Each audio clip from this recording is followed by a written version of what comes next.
Bonjour mes frères et sœurs, moi c'est la sœur Goldas, je suis votre sœur en Christ. Je reviens ici avec la deuxième partie de mon témoignage. Voilà, donc avant que je continue dans la deuxième partie de mon témoignage. Je veux partager avec vous très vite les visions que le Seigneur m'a données. Dans la semaine, je pense que même avant la semaine, parce que le témoignage, je l'ai publié, si je ne me trompe pas, c'était le vendredi, non le jeudi je pense bien. Le jeudi, c'est le mercredi que j'ai enregistré. Ça m'a pris au moins plus d'une journée pour que le témoignage... Ça m'a pris au moins plus d'une journée pour le témoignage d'être publié. Donc, dans ces semaines-là, la semaine d'avant que je publie le témoignage, le Seigneur me montrait que j'étais attaquée, ok? La première vision, j'étais attaquée dans une forêt. Il y avait un groupe de gens qui voulaient vraiment me capturer. Dans le même village de mes grands-parents. C'est là que tous mes problèmes viennent. Dans la deuxième vision, mes frères et sœurs, on voulait toujours me capturer. C'était dans une plaine. Oui, j'étais entourée des gens qui venaient vraiment pour me... Donc, je dis, Seigneur, Seigneur. Après, le matin du jeudi, je me suis dit que non, ça c'est une attaque. Parce que quand je suis attaquée, le Seigneur, par sa grâce, il me fait comprendre. Il dit, non, je suis attaquée, je dois jeûner. Donc, le jeudi matin, là, j'ai commencé à jeûner. Pendant que je jeûnais, souvent quand je jeûne, je choisis un thème ou je choisis un verset biblique sur lequel je veux vraiment m'appuyer. Je me disais, comme je suis attaquée comme ça, je vais appeler au déluge de Noah et après je vais appeler à l'arc-en-ciel. J'avais suivi un témoignage ici sur YouTube d'un pasteur ivoirien, son nom c'est pasteur Oscar. Ce monsieur-là était un sataniste, donc vraiment il connaît beaucoup dans le monde des satanistes et il a révélé beaucoup de secrets. Son témoignage, vraiment, le Seigneur m'a vraiment beaucoup béni à travers son témoignage. Donc, dans le témoignage du pasteur Oscar, il disait que non, dans l'arc-en-ciel, il y a des anges. Quand ces anges-là descendent, c'est en cas d'intervention. Ok, ils descendent pour l'autre là. En cas d'intervention, ces anges-là aussi protègent. Donc, quand je disais Seigneur, fais descendre l'arc-en-ciel, je disais vraiment que fais descendre l'arc-en-ciel, que l'arc-en-ciel me protège et que les anges qui sont dans l'arc-en-ciel qui puissent combattre pour moi. Et que le déluge qui a eu lieu au moment de Noah puisse enlever tous ces gens qui sont tous devenus autour de moi pour me faire du mal. Et voilà que j'avais commencé à jeûner. En fait, le témoignage, je l'avais enregistré le mercredi. Maintenant, le jeudi matin, le jeudi matin, je suis rentrée en jeûne. Donc, le jeudi, là, pendant que je priais toute la journée. Et voilà que... Maintenant, je pense que oui, c'est le jeudi que j'avais publié le témoignage aussi le jeudi. Donc, pendant que je priais. Vers les 17h comme ça, je descends en bas, je vais dans la cuisine. Et il y a l'enfant qui vient qui me dit, maman, je dis quoi? Il me dit, mais vois, il y a l'arc-en-ciel. Je dis l'arc-en-ciel. Et quand je lève ma face comme ça, donc, dans ma cuisine, mes frères et sœurs, sur l'autre là, sur le mur de la cuisine, donc, ça commence un peu comme ça, après ça se coupe, ça s'arrête. Après, je vois sur les toitures de ma cuisine, pardon, qu'il y avait des couleurs. J'ai même fait des photos. Il y avait des couleurs de l'arc-en-ciel, sur les l'autre là, sur les cabinets de la cuisine, l'arc-en-ciel. Je dis, oh mon Dieu, Dieu, tu es merveilleux. Je dis, tu es merveilleux, Seigneur. Parce que l'intervention de l'arc-en-ciel, c'était contre l'ennemi. Voilà ce qui se passe, mes frères et sœurs. Quand vous témoignez, le témoignage, normalement, le témoignage est une attaque. Quand vous témoignez, ça veut dire que vous attaquez l'ennemi spirituellement. Donc, quand j'avais témoigné, l'ennemi avait su que j'avais témoigné. Donc, le Seigneur, sachant déjà ce qui allait se passer dans ma vie, avant même que je commence à enregistrer le témoignage, le Seigneur savait que non, le jour où tu vas témoigner, voilà ce qui va se passer. Ils viendront pour t'attaquer, ils vont appeler leurs amis parce que tu vas témoigner contre eux. Et voilà que quand je priais, quand j'avais commencé à jeûner ce jeudi, ça veut dire que non, quand j'appelais, j'ai prié le Seigneur a exaucé mes prières et le Seigneur a envoyé l'arc-en-ciel pour l'intervention.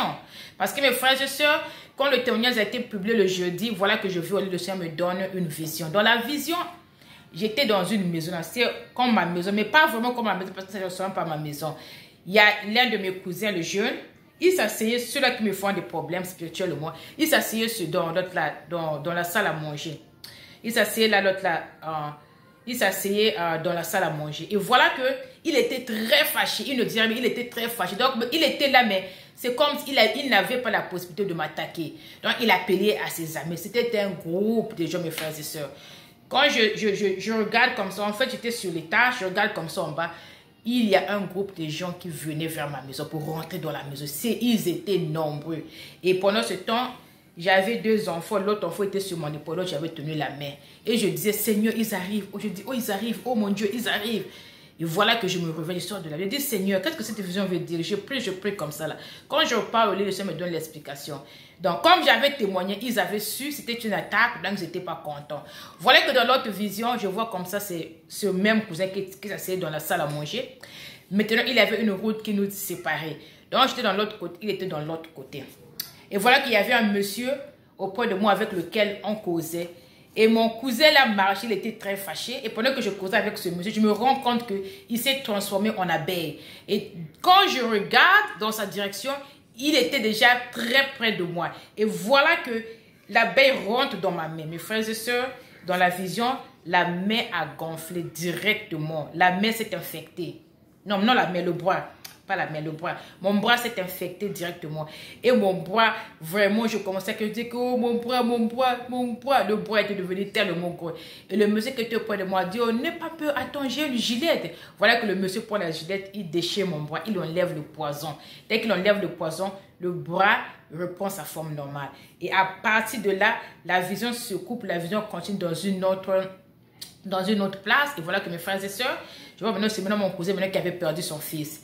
Il était fâché. Il me dit, ton témoignage, ce n'est même pas un vrai témoignage, c'est un faux témoignage.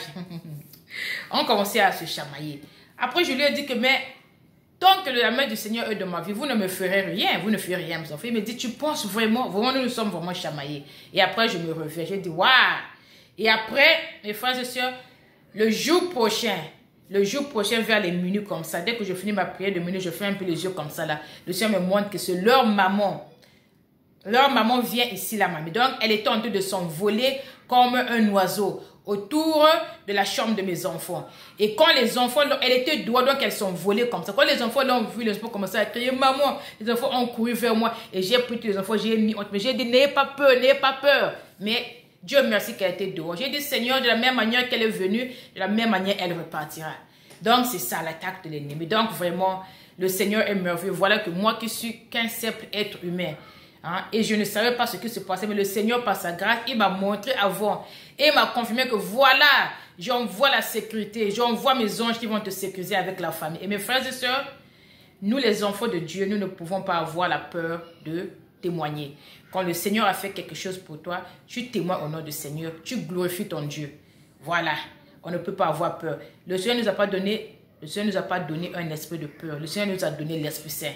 Donc, l'esprit qui en nous n'est pas l'esprit de peur. S'il y a l'esprit de peur qui vous anime, mes frères et sœurs, vous priez, vous demandez au Seigneur d'enlever ça. La peur n'est pas du Seigneur. Donc, leur but, c'était de m'intimider pour que je ne témoigne pas. J'ai dit non, c'est même une erreur. De plus que vous m'attaquez comme ça, de plus que moi aussi je veux témoigner, je veux continuer à proclamer le nom du Seigneur. Parce que quand vous m'attaquez, le Seigneur me dit. Quand le Seigneur me dit, il dit voilà ce que le Seigneur a fait. Voilà ce qu'ils ont fait contre moi. Et voilà ce que le Seigneur a fait. Donc de plus que vous m'attaquez, de plus que moi aussi je veux continuer à témoigner au nom du Seigneur Jésus-Christ. Voilà.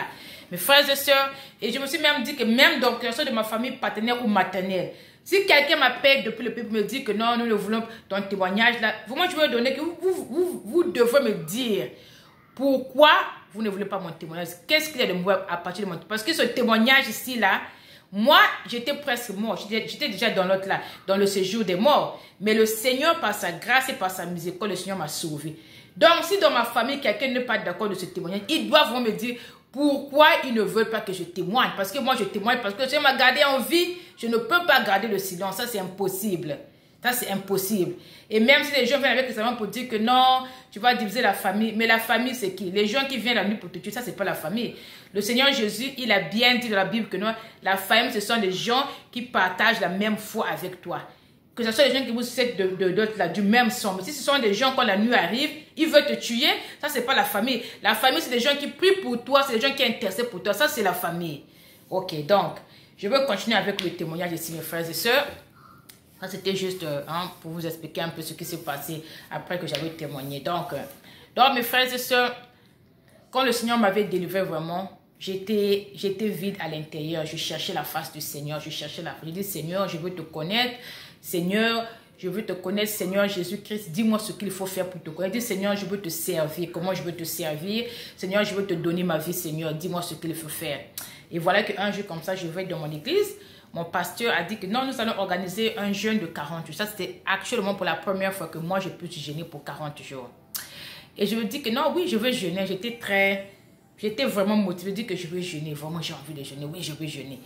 Et le pasteur nous a donné c'était comme des cartes à remplir. Il dit que non, vous devez dire ce que vous voulez que le Seigneur puisse faire pour vous. Vous écrivez sur le papier, vous mettez votre nom et vous me remenez le papier. Vous me redonnez le papier. Et voilà qu'en ce temps, vraiment, j'avais vraiment cette envie de grandir spirituellement. Je me dis que vraiment, Seigneur, moi, je veux grandir spirituellement, Seigneur. J'entends que les gens parlent de l'autre là, d'une élévation spirituelle. Comment ça se passe? Donc, j'avais beaucoup de questions. Je dis que Seigneur, je veux grandir spirituellement. Mais voilà que sur mon papier, j'ai écrit que non, l'élévation spirituelle. J'ai remis au pasteur. Et le pasteur priait pour ça. Et pendant que nous jeûnons, et le pasteur, non, avant qu'encore, le pasteur a dit que non, pour ce jeûne-ci, normalement, vous devez faire un sacrifice. Vous devez enlever vous devez enlever quelque chose que vous aimez, ce que vous mangez. Et moi, je réalise que non, ok, à toute fois quand je prépare, il y a toujours la viande. Donc, j'ai enlevé la viande de mon diet, j'ai enlevé l'autre là, j'ai enlevé le poisson, j'ai enlevé tout ce qui est viande, poulet, viande rouge, le poisson, j'ai tout enlevé. Je dis que non, pour 40 jours, je veux juste être végétarien. Je veux seulement manger les légumes, tout ça, l'haricot, je ne veux rien toucher de ce qui est de la chair, je ne veux pas toucher. Et voilà que mes frères et sœurs, pendant que je jeûnais pendant ces 40 jours, c'était autour de l'autre là, la Pentecôte, je prends le Pentecôte, oui. Easter, c'est la Pentecôte. Il y a Easter, c'est en anglais, la Pentecôte, c'est en français. C'était autour de la Pentecôte.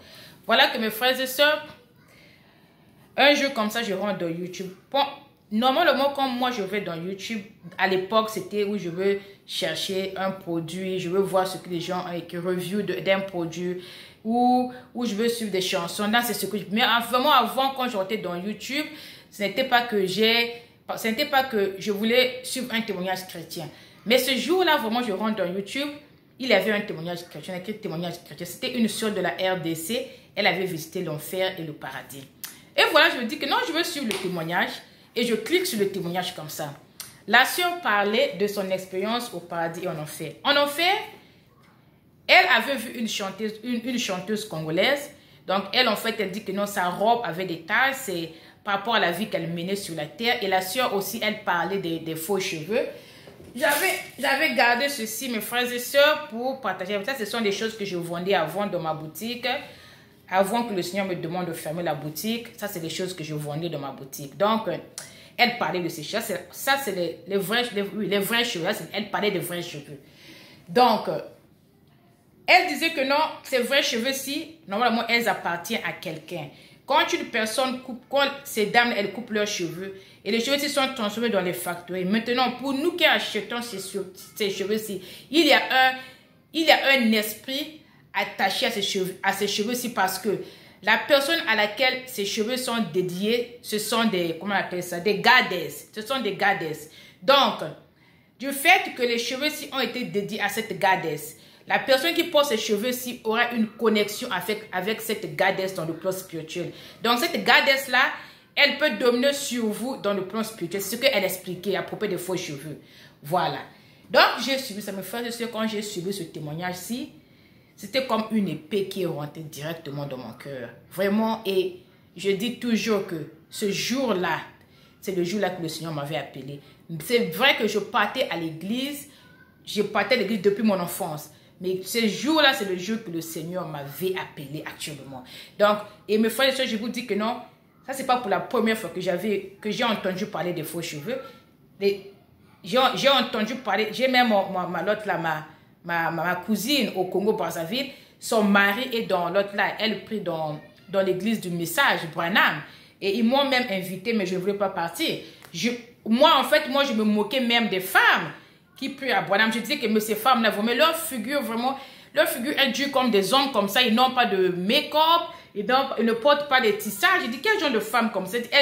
Ces femmes-ci, elles sont vieilles. Elles sont vieilles, elles apparaissent vieilles par rapport à leur âge. Quand j'étais à Branham, c'est ce que je dis. Donc, eux, ils m'avaient même invité à leurs églises, mais je ne voulais pas dire que non, ça, c'est pas Dieu, quoi, ce qu'ils font là. Donc, je connaissais déjà. Mais, comme ce n'était pas encore mon temps, Voilà pourquoi je continue à porter ces choses. Mes frères et sœurs, quand elle a parlé de ses faux cheveux-ci, et quand elle dit que cette sœur-là, malgré qu'elle chantait pour le Seigneur, elle n'avait pas une relation avec le Seigneur Jésus-Christ. Elle avait une vie mondaine. Donc, et elle portait ça, et ça l'avait emmenée à l'enfer. Donc, quand j'avais entendu ce témoignage, quand j'ai suivi ce témoignage, mes frères et sœurs, c'était comme une épée qui avait divisé mon cœur. Donc, c'était, comment je peux même expliquer en fait, c'était très fort. Et quand j'ai suivi ce témoignage, j'ai dit que Seigneur, j'ai dit donc ça c'est vrai, j'ai dit Seigneur, moi je ne veux plus porter les faux cheveux. J'avais pris la décision ce jour. J'ai dit Seigneur, je ne porte plus les faux cheveux. Maintenant, à propos de ce que la sœur là disait, je veux vous donner une histoire rapidement parce que comme je disais que je vendais ces faux cheveux, en fait ce que la sœur là disait là dans son témoignage, c'était la vérité. Voilà, ici je vais vous montrer, ça c'est... Je ne sais pas si vous pouvez voir. Voilà, ça c'est le visa de l'Inde. Ça c'est en 2014. J'avais fait un tour en Inde. C'était pour aller acheter les faux cheveux, ok? Parce que j'avais une boutique. Ici, là, on appelle ça les beauty supply. J'avais un beauty supply là où on voit les cheveux. On voit beaucoup de choses de femmes, beaucoup de choses, ok? Donc, j'étais partie acheter ces cheveux-ci parce qu'à cette époque-là, cette année 2012, vraiment, les filles commençaient... Vraiment, c'était devenu comme à la mode, les vrais cheveux. Donc, quand les gens viennent de ma boutique, ils disent que tu as les vrais cheveux. Je n'ai pas ça. Tout le monde donne. Je me dis que, mais les vrais cheveux, là, comment je vais faire pour avoir ça? Je suis partie en ligne, j'ai Google ça. Et j'ai acheté une quantité en Chine, mais ce n'était pas de la bonne qualité parce que les gens commençaient à se plaindre. Oh, tes cheveux ne sont pas bien vraiment. Et en fait, moi, les clientes que j'avais, c'était presque les mêmes clientes qui revenaient, qu'ils achètent. Ils disent vraiment les cheveux, c'est pas bien. Voilà, j'avais beaucoup de plaintes. J'ai dit que non. Parce que ça, c'est pas bien. Si je continue à avoir des plaintes comme ça, là, je veux perdre mes clientes. Et voilà que je me suis rendu compte qu'on dit que non, en Inde, il y a des bons cheveux, il faut aller en Inde. J'ai dit que, ok, je vais aller en Inde. Parce que je n'ai pas envie d'acheter en ligne. Je veux juste aller en Inde, trouver trouver une bonne compagnie qui fait ses faux cheveux. Comme ça, je vais devenir leur cliente. Ils vont commencer à me fournir la marchandise. Et voilà que mes frères et sœurs, je vais en ligne, je fais une recherche, comme ça je trouve une compagnie indienne qui est actuellement à Chennai. Et voilà que je fais une petite aventure. Je vais en Inde, des gens que je ne connaissais même pas, ils sont venus me prendre à l'aéroport, c'était vers les 24 h du matin, ils sont venus me prendre à l'aéroport. Et ils sont venus me prendre à l'aéroport, quand j'étais partie là-bas, j'avais ce qu'on appelle, j'avais mon paper spray dans mon sac, je me dis que monsieur là, s'il m'attaque ici là vraiment, je vais gaspiller leurs yeux avec le pepper spray.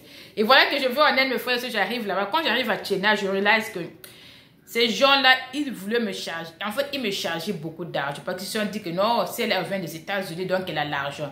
Et je suis partie en ligne, j'ai fait des recherches, je me suis rendu compte que non, à New Delhi, ils ont même plus de l'autre là, de compagnie qu'à Chennai. Et voilà que comme j'étais à l'hôtel, je quitte l'hôtel sans même dire à ces gens-là, je prends mon avion, quand je vais à New Delhi, par la chance, je trouve une compagnie qui me vend. Vraiment, j'ai acheté les mèches et voilà que je reviens aux États-Unis. Voilà mes frères et sœurs. Si je donne cette histoire, c'est pour vous faire comprendre. Voilà ces cheveux, mes frères et sœurs. Quand je suis allée en Inde, qu'est-ce que j'ai découvert? En Inde, au sud de l'Inde, les femmes hindoues. Les femmes hindoues, ils ont des très longs cheveux. Ok?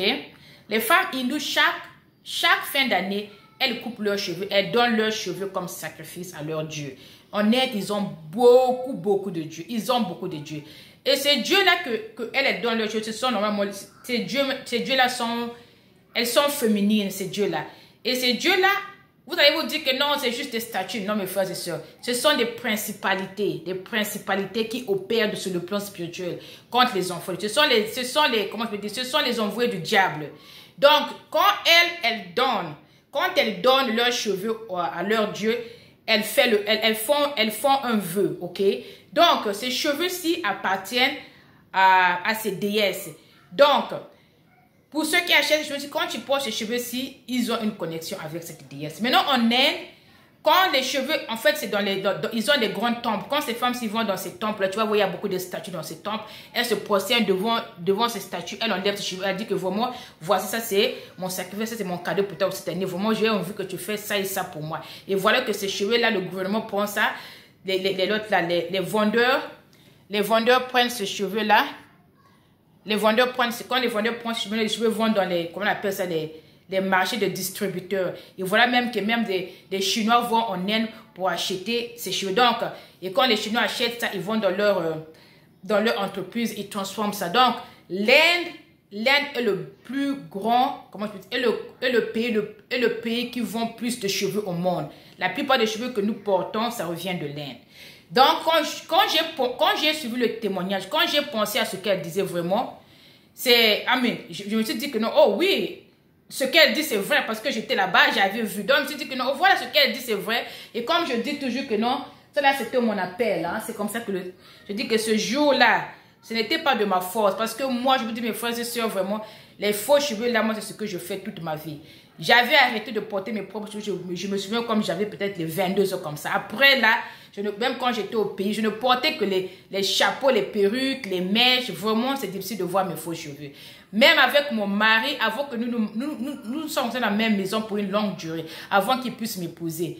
Et j'ai passé j'ai passé un bon temps avec lui, sans qu'il puisse voir mes cheveux. Je cachais mes cheveux, par exemple, que j'enlève le tissage. Je vais au salon, j'enlève le tissage. Je reviens à la maison, j'ai une autre coiffe. Et il me dit, toi, tu fais toi, tes cheveux là, vraiment, c'est comment? Ah, je ne fais que changer de modèle. Je dis que, oh, mais oui, c'est comme ça. Tu sais que nos cheveux africains, c'est facile de changer de modèle. Donc, il comprenait, il me croyait, il ne comprenait pas que non, je portais des faux cheveux. Le jour que j'avais vraiment enlevé ma perruque devant lui, il me disait, oh, mais qu'est-ce qui se passe? Je dis que, mais quoi? Il me dit, oh, mais je dis, non, ça c'est mes propres cheveux. Normalement, ça c'est mes propres cheveux. Il vient comme ça, il tient, il dit, mais pourquoi tu ne portes pas tes propres cheveux? Je dis que non, je n'aime pas mes propres cheveux. Je ne pense pas que je suis belle avec mes propres cheveux. Donc ça, c'était ma conception. Même devant ma propre porte, je ne pouvais pas sortir sans avoir une perruque. Donc, je dois toujours avoir une perruque. Donc, pour moi, ça, c'était la beauté. Donc, vraiment, je remercie le Seigneur parce que le Seigneur a enlevé ça en moi. Et je dis toujours que non, c'était la volonté du Seigneur que ce jour-là, que je dis que non, je ne veux plus porter ça. Parce que normalement, la façon que moi, je portais ces faux cheveux-là, ma propre foi, je n'allais pas être à mesure de laisser ça. Et voilà que mes frères et sœurs, je prends la décision de ne plus porter les faux cheveux. En fait, dans le témoignage, elle parlait des vrais cheveux. Elle ne parlait pas des mèches. Donc, je me suis dit que non, ok, comme le Seigneur ne veut pas, ça ne plaît pas le Seigneur, donc moi, je veux seulement porter les mèches. Voilà, je veux dire que je veux seulement porter les mèches. Et je dis à ma fille que non, vraiment, il faut me faire des crochets, là, je ne veux plus porter les mèches. Elle se moquait. Maman, tu ne vas plus porter les tissages, mais comment tu vas faire? Dis, je veux seulement porter les mèches. Les tissages, ce n'est pas bien pour le Seigneur. Voilà que je prends la décision que je vais à ma boutique, je prends on appelle ça les crochets. Donc, je dis que non, vraiment, il faut me faire des crochets. Elle me fait des arabes et elle fait des crochets sur ma tête, toute la tête. C'était vraiment, elle avait bien fait, c'était joli. Et quand elle fait des crochets, mes frères et sœurs, sur ma tête, c'était des... Comment je veux partager ça avec vous? Pour ceux qui ne connaissent pas les crochets, la chaise là m'embête. Pour ceux qui ne connaissent pas les crochets, voilà, les crochets, quand ça vient, j'avais gardé ceci pour mon témoignage. Quand ça vient, c'est déjà comme ça, voilà. Et quand vous allez seulement prendre ça, vous allez avoir les arabes et crocher ça. Donc, c'est ça qu'elle avait fait. Donc, je me disais que non, oui, dans le témoignage, la sœur, elle parlait des vrais cheveux. Donc, ça veut dire que les crochets, comme les mèches ne sont que des synthétiques, c'est fabriqué à partir du plastique. Je me dis que non, comme c'est fabriqué à partir du plastique, je ne suis pas en train de porter les cheveux d'une autre personne qui est encore en vie. Donc, je peux faire ça. Voilà, c'était ça. Et mes frères et sœurs, quand je vais au lit cette nuit-là, c'est là que le Seigneur me donne une vision. Le Seigneur me visite cette nuit-là. C'était très, très intense. Et voilà que quand je ferme mes yeux, mes frères et sœurs, la vision commence à dire qu'il y avait le rapture. La vision commence, c'est-à-dire que le rapture a déjà pris place. Maintenant, moi, je n'avais pas... Le Seigneur ne m'avait pas emmené avec lui parce que j'avais les mèches sur ma tête. Oh mon Dieu. Dans la vision, mes frères et sœurs, ce que je faisais, j'étais en train de tirer les mèches là. Je pleurais. Vraiment, j'étais très, très mécontente. Je ne me suis jamais vue mécontente comme ça dans la vie normale. Donc, je disais, Seigneur, pardonne-moi. Je pleurais, Seigneur. Je dis, mais qu'est-ce qui m'a pris? Je dis, mais qu'est-ce qui m'a pris? Pourquoi j'ai porté ces mèches? Et voilà que le Seigneur Jésus est venu. Et le Seigneur Jésus est reparti. Il n'a pas pu m'emmener avec lui. Donc, je pleurais. Je tirais ces cheveux-là, ce que ma fille m'avait fait. Je tirais ça, je pleurais. J'ai été très, très mécontente. Très mécontente dans la vision. Et voilà que dans la vision de la ville que nous étions, moi, je ne sais pas c'est quelle ville, mais c'est une ville, c'était dans une ville. Il y avait des militaires, mais non pas. Donc, les militaires sont arrivés. Ils ont tous la même uniforme. Ils avaient des armes. Et les militaires commençaient à changer des choses autour. Ils commençaient à contrôler les gens. La loi a été changée. Donc, tout a été changé. Tout a été changé. Ça n'a même pas pris du temps pour que les choses changent. Et voilà que ça prend mon attention vers une maison. Mon attention va vers cette maison. Il y a beaucoup de gens qui allaient dans cette maison-là. Et voilà, moi aussi, je veux. Quand je veux là-bas, je rentre dans la maison-là. J'entends un bébé qui pleure. Pendant que le bébé pleurait, et les gens qui étaient là, tout ce qu'ils faisaient, ils volaient. Donc, ils prenaient beaucoup de choses. Et le bébé était abandonné. Et moi, je me dis que non. Oh. Et moi, je me dis que, mais qu'est-ce qui se passe? Mais ces gens-ci là, je dis quoi? Mais eux, donc, tout ce qu'ils font, c'est de voir, c'est de voler. Mais le bébé, si on train de payer, ils ne peuvent pas prendre le bébé. Et voilà que mes frères et sœurs, en fait, cette scène-là, le Seigneur me montrait l'immoralité. Il y avait une immoralité vraiment très intense que les gens ne s'occupaient même pas du bébé. Quoi. Eux, c'était seulement, vous voyez les choses. Donc, en fait, le Seigneur me montrait l'immoralité dans cette scène. Et voilà que je quitte là maintenant. Même moi aussi, je n'avais pas pris le bébé. Hein. Je suis seulement sortie, je suis partie. Et pendant que je marchais, maintenant, je voulais maintenant aller dans ma maison. Maintenant, pendant que je voulais aller vers ma maison, mes frères et sœurs, donc la route, c'était une route tout droit. Maintenant, avant que j'arrive chez moi, il y avait des militaires là. Donc, je ne sais pas ce que ces militaires-là faisaient. Mais vraiment, en vérité, les militaires étaient en train de faire quelque chose de bizarre aux gens. Mais je ne savais pas ce qu'ils faisaient. Donc, moi, je me disais que non, j'avais peur. Je dis que non, si je vais tout droit, les militaires, là, ils vont m'arrêter. Donc, ce que je veux faire, je veux rentrer dans cette parcelle. Après, je veux sauter au-dessus de nous pour aller dans ma parcelle. Et pendant que je fais cela, il y a un militaire qui me voit, qui me dit que, mais toi, là, qu'est-ce que tu es en train de faire? Je dis que non, mais tu es en train de partir chez moi. Il me dit, non, tu ne peux pas faire ça. Avant que tu arrives chez toi, tu dois passer par nous. Pendant que lui et moi, maintenant, on s'est changé des paroles. Maintenant, je vois maintenant une soeur à moi, une soeur en Christ. Elle avait un chapeau. Donc, le chapeau, là, c'était gros. C'était un perruque. Le chapeau, là, la soeur, là, elle a l'habitude de porter. C'est un curly. Maintenant, le problème, c'est que dans la vision, le bonhomme... excusez-moi mes frères et sœurs, j'ai des enfants ici, c'est pas facile de recorder. Et pour, I'm gonna turn off your TV. If you keep, I want you guys to go watch your TV, okay? Go watch your TV. You want me to get the candy from you? I want you to go watch the TV right now. Ok mes frères et sœurs, vraiment vous allez m'excuser que je ne sais même pas comment enlever cette, je ne sais pas comment changer une vidéo donc voilà que mes frères et sœurs, qu'est-ce que je citais où? Voilà que donc en fait ma soeur là, elle aime le tassu chapeau. C'est comme curly, elle a ça. Donc, maintenant dans la vision, maintenant, c'était maintenant gros. Donc, mon attention, je regardais que à son chapeau. Après, je me dis que, je dis que, mais celle-là aussi, donc, on l'a laissée. C'est donc le Seigneur n'a pas emmené avec. Elle aussi, elle est restée. C'est ce que j'avais dit au fond du cœur. Maintenant, la soeur là, maintenant, elle est en train de se. Maintenant, elle dit maintenant au militaire que non, mais laisse-la, s'il te plaît, laisse-la, elle est déjà arrivée, sa maison est là. Il dit non, elle ne peut pas aller parce que. Elle n'est pas plus importante que tout le monde. Elle doit venir nous voir pour qu'elle va chez elle. Maintenant, pendant que maintenant, elle se chamaillait avec le monsieur, maintenant, moi, je me dis que, comme l'attention de monsieur était dirigée vers elle, maintenant, moi, je me dis que non, ça, c'est un moyen pour moi pour m'échapper. Et voilà que mes frères et sœurs, maintenant, je saute le mur, je tombe dans ma maison. Quand je tombe dans ma parcelle, je vais dans ma maison. C'était une maison en glace. Donc, il n'y avait pas de fenêtre. Tout était glace. Tous les 4 murs de la maison, c'était en forme de glace. Donc, je peux voir le dehors très bien. Maintenant, je ne sais pas ce que je faisais. Comme je regardais en bas comme ça. Maintenant, j'entends du dehors, les gens commençaient à crier. Ils ont dit, Jésus, Jésus-Christ. Jésus-Christ, le Seigneur est en train de revenir. Jésus. Pendant que les gens criaient Jésus, Jésus, je lève ma face. Quand je regarde comme ça, mes frères et sœurs, je vois dehors. Le Seigneur Jésus, il est en train de descendre. Il sortait des nuages. Donc, il était habillé en robe. Sa robe était toute rouge. Il y avait le sang qui coulait sur sa face. Le sang coulait sur sa robe. Donc, le sang descendait partout, mes frères et sœurs. Vraiment, c'était très, très puissant. Très puissant, ce que j'avais vu. Et pendant que les gens criaient Jésus, Jésus, le sang qui descendait sur son corps, sur sa robe, le sang là est venu et tombé directement sur les murs de ma maison. Et je voyais le sang descendre sur les murs de ma maison. Et mes frères et sœurs, la signification du sang là, c'était la sanctification. Donc, pendant que le Seigneur m'avait visité, il m'avait aussi sanctifié. Voilà, ça c'était la signification. C'était la sanctification. Le sang qui était tombé sur le mur de ma maison, c'est quand le Seigneur m'a sanctifié. Et voilà que quand les gens criaient Jésus, Jésus, Jésus, le Seigneur, quand il tombe, il n'était pas venu dans ma passe. Il est venu Il est venu atterrir dans la parcelle qui était derrière la mienne. Et voilà que je cours directement, je sors de la maison. Quand je sors de la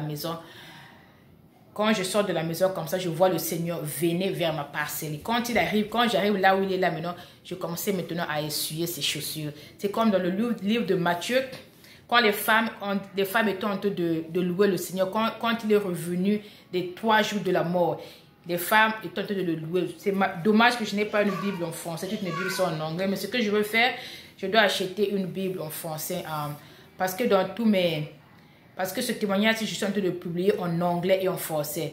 Sur la chaîne que je publie en anglais, comme j'ai la Bible en anglais, je suis en train de lire les versets bibliques. Mais vraiment pour la chaîne-ci, comme elle est en française, il faut que je me trouve une Bible en français aussi. Donc oui, donc mes frères et sœurs, donc c'est comme je dis dans le livre de Matthieu, quand le Seigneur revient, quand le Seigneur est ressuscité, les femmes étaient en train de suer ses pieds, en train de le louer. Donc c'est ce que je faisais actuellement dans la vie. Donc je le louais, j'ai sué ses pieds, je le louais. Donc le Seigneur me donne une chanson, c'est une chanson qu'on chante moi dans mon église, la chanson en anglais. La chanson dit que Seigneur tu es bon, Seigneur, tu es merveilleux. Oui, Seigneur, tu es bon. Seigneur, tu es merveilleux. Donc, je chantais, Seigneur, tu es bon. Seigneur, tu es merveilleux. Seigneur, tu es bon. Seigneur, tu es excellent. Excellent est ton nom, Seigneur. Excellent est ton nom. Excellent est ton nom. Donc, je chantais, je tentais de suivre ses pieds. Donc, j'étais très contente. Et dans la ville là que j'étais, mes frères et sœurs, tous ces militaires-là, ils ont commencé à fermer leur bagage. Ils ont commencé à fermer. Donc, ils ont commencé à quitter la ville sans même que personne ne leur demande. Ça, c'est le pouvoir du Seigneur. Ils ont commencé à fermer leur bagage. Ils ont fermé leur bagage et ils ont quitté, ils sont sortis de la ville. Et voilà que mes frères et sœurs, je sors de la vision. Quand je sors de la vision, c'était très, très, très intense. Et voilà que moi, je me dis que non, les vrais cheveux là appartiennent aux gens. Bon, je peux porter l'autre là, je peux porter les synthétiques, mais le Seigneur me dit que non, même les synthétiques, tu ne peux pas porter. Et moi, je dis toujours que ça, c'est quand le Seigneur m'avait appelé. Bien que j'étais baptisée, hein, j'étais baptisée quand j'étais l'autre là, à Brazzaville. J'étais baptisée. Mais c'est comme je dis que je n'avais pas vraiment une relation assidue avec le Seigneur Jésus-Christ. Bien que j'étais baptisée. Et je dis toujours que non, c'est le jour là que le Seigneur m'a appelé. C'était le jour. Ça, c'était mon appel actuellement. Et mes frères et sœurs, dès que je sors de la vision, je prie, je dis Seigneur, pardonne. Je dis Seigneur, pardonne-moi. J'ai compris. Et puisque je cherchais la face du Seigneur, je dis que non, Seigneur, montre-moi ce que je dois faire pour te suivre. Le Seigneur dit que non, pour que tu me suives, tu dois d'abord te sanctifier. Je veux commencer à te sanctifier dehors. Et je veux aussi te sanctifier dans ton cœur. Je veux sanctifier le dehors et le dedans. Tu dois laisser ça. Voilà, tu veux me suivre, tu es ma fille. Tu m'as demandé ce que tu dois faire pour me suivre. Je te demande que ça et ça, je ne veux pas de ça, tu laisses ça. Et voilà mes frères et sœurs, j'avais laissé ça. Donc j'ai dit que plus jamais je ne veux plus porter les lots là. Que ce soit les vrais, que ce soit les synthétiques, que ce soit les mèches sur ma tête, ça ne peut plus rentrer parce que le Seigneur a dit non. Et voilà mes frères et sœurs, quand j'avais arrêté de porter les faux cheveux, hein, les mèches, tout cela, maintenant, le Seigneur me parlait de ne pas porter les maquillages. Mais vraiment, les maquillages, vraiment, je montais. Je dis que le Seigneur me vraiment, mais je ne porte plus les lots là, les faux cheveux. Mais là, vraiment, si je ne porte plus les maquillages, maintenant, qu'est-ce qui va rester de moi? Je dis, Seigneur, mais donc, je veux être seulement comme ça, sans rouge à lèvres, sans tirer. En plus, que j'étais aussi habituée à voir se tirer tous les jours. Vraiment, je n'étais pas habituée de voir ma face comme ça, normal. Et même là, je pense que mon visage est bien plus même qu'avant. Et voilà que mes frères et sœurs, l'Esprit s'est me montré que non, mais me donner des visions que je dois laisser l'autre là, les make-up. Mais je m'entêtais. L'Esprit me dit que non, tu dois être obéissante. Tu dois être obéissante. L'obéissance vaut mieux que les sacrifices. J'ai dit non Seigneur, je dois laisser. Et voilà que j'ai laissé les autres là, les make-up, les maquillages. Quand j'ai laissé les maquillages, mes frères et sœurs, dans ma chambre, j'ai une station où je garde tous mes maquillages. Je n'avais pas jeté ces maquillages-là. J'avais gardé ça dans ma chambre. Et voilà qu'en gardant ces maquillages, le Seigneur me montre que non, il va avoir le rapture. S'il est le rapture, je ne serai pas en mesure de monter parce que j'avais les make-up dans ma chambre. C'est-à-dire que même pas porter ça, seulement garder ça. Ça veut dire que non, tu ne portes plus ça, tu ne peux pas garder ça dans ta chambre, tu dois me jeter ça. Voilà, c'était une nuit, c'était 2 visions qui me donnent le même message. Deux visions, je n'étais pas dans le même endroit, pas avec les mêmes personnes, mais c'était le même message. Le Seigneur voulait que j'enlève les make-up là dans ma chambre, même si je ne portais plus ça. Donc mes frères et sœurs, je dis, ok, je dis Seigneur, j'ai compris. Je prends tous les maquillages là, je mets ça dans le sac, je jette ça. Mais non, il y a vraiment un conseil que je vais vous donner, mes frères et sœurs. Quand l'Esprit est en train de vous diriger, si le Seigneur vous dit que enlevez ceci. Enlevez ceci, mes frères et sœurs. Ne partagez pas ça. Ne partagez pas ça à quelqu'un. Est-ce que vous m'entendez? Ne partagez pas ça à quelqu'un. Vous allez faire une grande erreur. Quand le Seigneur dit, ça tu ne peux pas porter, tu es ma fille, ça tu enlèves, mes frères et sœurs. Prends tout, mets dans un sachet, mets dans la poubelle. Ne donne pas ça à quelqu'un. Tu vas chercher d'autres problèmes. Je te dis ça, tu vas chercher d'autres problèmes. Ne faut pas dire, oh non, faut pas écouter ce que je vais dire, que, oh non, pourquoi tu jettes ça? Non, non, non, non, non, non.